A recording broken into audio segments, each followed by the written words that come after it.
Schön, dass du heute da bist. Wir sprechen jetzt über ein Thema, das viele Menschen betrifft und trotzdem noch oft im Dunkeln bleibt: das Lipödem. Vielleicht hast du selbst schon davon gehört oder bist sogar betroffen. Und wenn ja, dann weißt du sicher, wie sehr es das Leben verändern kann. Viele denken immer noch, Lipödem sei einfach nur eine Frage von zu viel Fett an den Beinen. Manche Ärzte winken ab und sagen, das ist halt eine krankhafte Fettverteilungsstörung, nicht heilbar, damit muss man leben. Aber ganz ehrlich, so einfach ist das nicht. Und schon gar nicht so oberflächlich. Denn Lipödem ist viel mehr als eine Frage der Figur. Es ist eine stille, systemische Erkrankung, die tief in den Stoffwechsel, die Hormone, die kleinsten Gefäße und sogar in die Psyche hineinreicht. Es ist kein kosmetisches Problem, sondern immer eine Botschaft des Körpers, und es lohnt sich, genau hinzuschauen. Genau dafür habe ich diesen Kanal ins Leben gerufen, um hinter die Fassade zu blicken. Wenn du dich fragst, warum ausgerechnet dein Körper solche Veränderungen macht, warum die Beine schwer werden, warum das Gewebe schmerzt, warum plötzlich blaue Flecken entstehen, dann lass dir eines sagen. Dein Körper macht nichts ohne Grund. Er ist nicht gegen dich. Er schreit auf seine Weise nach Aufmerksamkeit, nach Heilung, nach einem neuen Gleichgewicht. Schauen wir uns also an, was da wirklich im Hintergrund passiert. Stell dir vor, dein Körper sei ein Orchester. Normalerweise spielen alle Instrumente im Einklang. Die Hormone, die Gefäße, die Lymphe, das Immunsystem. Aber beim Lipödem fangen einige Instrumente an, aus dem Takt zu geraten. Die Geigen spielen zu laut, die Trommeln schlagen zu schnell, die Flöten kommen gar nicht mehr hinterher.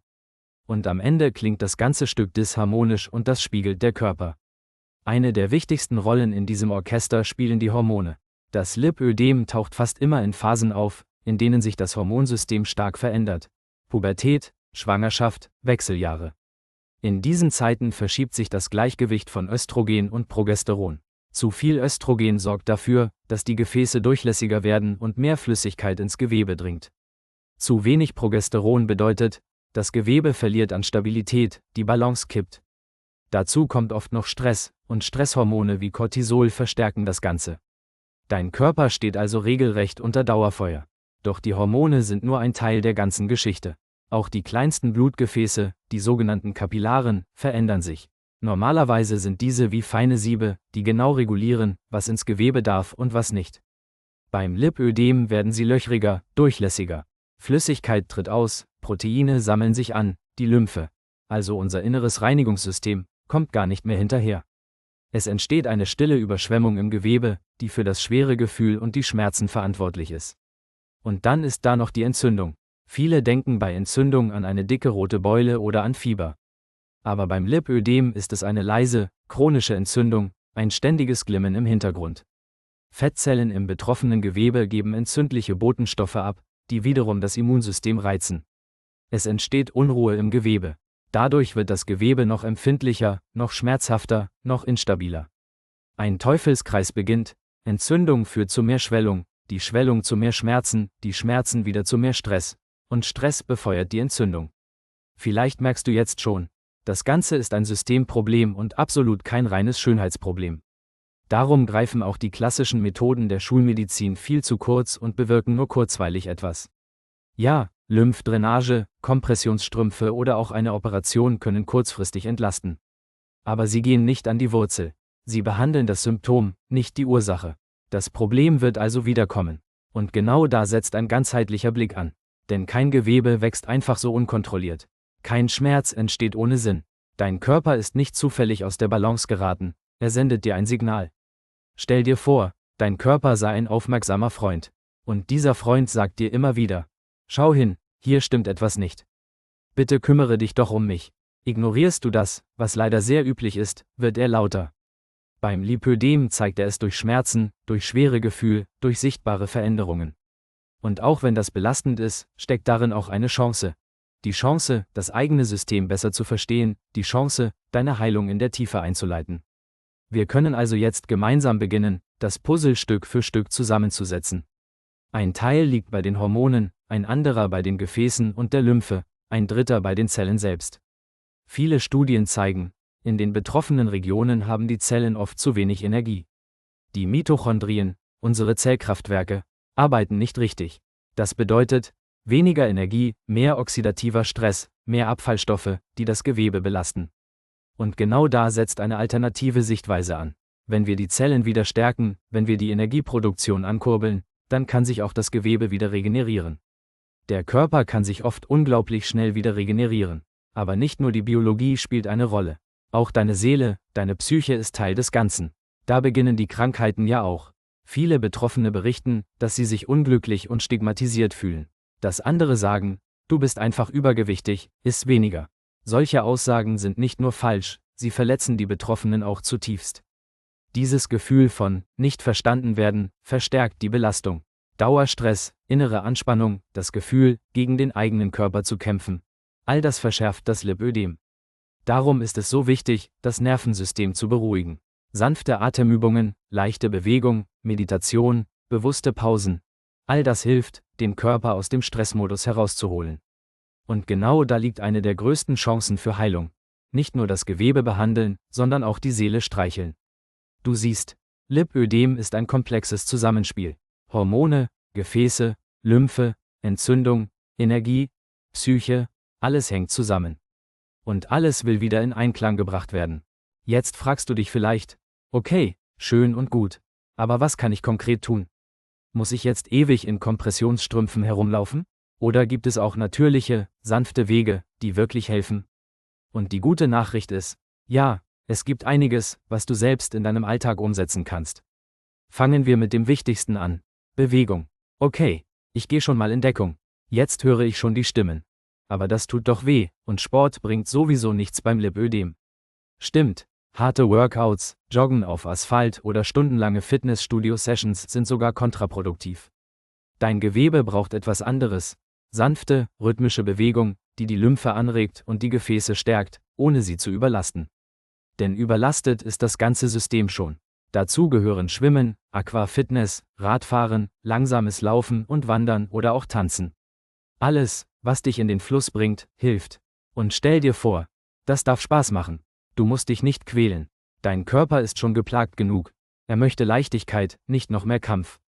Dann das Thema Ernährung. Gut, dass ich schon in Deckung gegangen bin. Nein, ein Lipödem ist keine Diätsache. Aber was du isst, hat trotzdem einen enormen Einfluss auf die Entzündung im Körper. Lebensmittel, die die Entzündung anfeuern, solltest du massiv reduzieren. Das sind Zucker, Weißmehl, Fertigprodukte, Fleisch und Alkohol. Und stattdessen mehr von dem, was den Körper beruhigt. Frisches Gemüse, Beeren, gesunde Fette wie Olivenöl oder Nüsse, Fisch, Kräuter und Gewürze wie Kurkuma oder Ingwer. Denk an einen Teller voller Essen, wie an eine bunte Wiese im Sommer. Je vielfältiger, desto besser. Ganz besonders wichtig ist auch ausreichend trinken. Viele denken, ich lagere doch schon Wasser ein, da trinke ich lieber weniger. Das Gegenteil ist wahr, wenn du zu wenig trinkst, wird die Lymphe noch träger. Also am besten 2,5 Litern Wasser oder ungesüßten Tee über den Tag verteilt trinken. Ein kleiner Tipp am Rande. Brennnesseltee oder grüner Tee können die Entwässerung sanft unterstützen. Und dann gibt es noch die kleinen Alltagshelfer. Wechselduschen, die die Gefäße trainieren. Trockenbürstenmassagen, die die Lymphe anregen. Immer zum Herzen hin bürsten. Leichte, lockere Kleidung, damit nichts einschneidet. Beine immer wieder hochlegen, klingt total banal, wirkt aber Wunder. Natürlich kennen viele auch die klassischen Therapien wie Lymphdrainage oder Kompressionsstrümpfe. Die können eine echte Entlastung bringen, vor allem in akuten Phasen. Aber denk immer daran, das ist nicht die Heilung, sondern nur die Unterstützung. Die Heilung beginnt tiefer, wenn du dein System wieder ins Gleichgewicht bringst. Jetzt noch etwas, das oft vergessen wird: die Psyche. Lipödem ist nicht nur eine körperliche Erkrankung. Es geht auch sehr stark ums Selbstbild. Viele Frauen fühlen sich unverstanden, ausgegrenzt oder schämen sich für ihren Körper. Und Scham ist Gift, für die Seele und für die Heilung. Darum mein Rat: sei liebevoll mit dir. Schau dich im Spiegel an und sag nicht, das sind meine Problemzonen, sondern, das ist mein Körper, der mich durchs Leben trägt. Er ruft nach Zuwendung, und ich gebe sie ihm. Vielleicht klingt das kitschig, aber es wirkt tatsächlich. Dein Nervensystem reagiert stark auf Worte, auf Bilder, auf Gefühle. Je mehr du in die Freundschaft mit deinem Körper gehst, desto leichter wird der Heilungsweg. Und Humor, ja, Humor ist auch Medizin. Wenn die Beine mal wieder schmerzen, darfst du trotzdem lachen. Sag dir, okay, meine Beine machen heute wieder den Elefanten im Porzellanladen, aber ich hab sie trotzdem lieb. Es ist erlaubt, das Ganze nicht bierernst zu nehmen. Denn Schwere im Körper wird leichter, wenn du Leichtigkeit in die Seele bringst. Kommen wir noch zu einem ganzheitlichen Ansatz, Naturheilkunde und energetische Methoden. Viele berichten, dass Heilpflanzen wie Rosskastanie oder rotes Weinlaub helfen, die Gefäße zu stärken. Auch Omega-3-Fettsäuren und Vitamin D3 zusammengenommen mit K2 und Magnesium können dich super unterstützen. Und dann gibt es die energetische Ebene. Akasha-Readings, Aura-Chirurgie, Meditation, innere Arbeit. All das bringt dich erst einmal wieder in eine Verbindung mit dir selbst, die heilsam ist, weil sie die Wurzel anspricht und nicht nur die Oberfläche. Denn das Krankheitsbild zeigt, dass du irgendwie von dir abgeschnitten bist. Und jetzt noch etwas, das mir besonders wichtig ist: Hoffnung.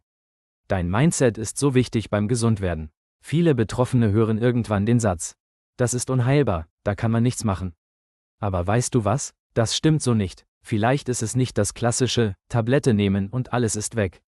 Man muss, egal bei welcher Krankheit, selbst in die Verantwortung für seinen Körper gehen. Sich kümmern. Heilung bedeutet, dass du lernst, mit deinem Körper so umzugehen, dass er leichter, freier, gesünder wird. Dass du nicht mehr gegen ihn kämpfst, sondern mit ihm gehst. Die Heilung beginnt tiefer, wenn du dein System wieder ins Gleichgewicht bringst. Dass du die Ursachen löst, Stück für Stück. Und dann können Wunder geschehen. Ich habe es selbst Menschen dabei begleitet und es erleben dürfen. Lipödem ist kein Todesurteil. Es ist ein Weckruf für dich. Ein großes Signal, dass dein Körper, deine Seele und dein Leben in ein neues Gleichgewicht kommen wollen. Und wenn du das annimmst, dann beginnt eine Reise. Eine Reise in mehr Leichtigkeit, mehr Selbstliebe und mehr Freiheit. Pass gut auf dich auf und lass mir gern ein Like da. Danke dafür.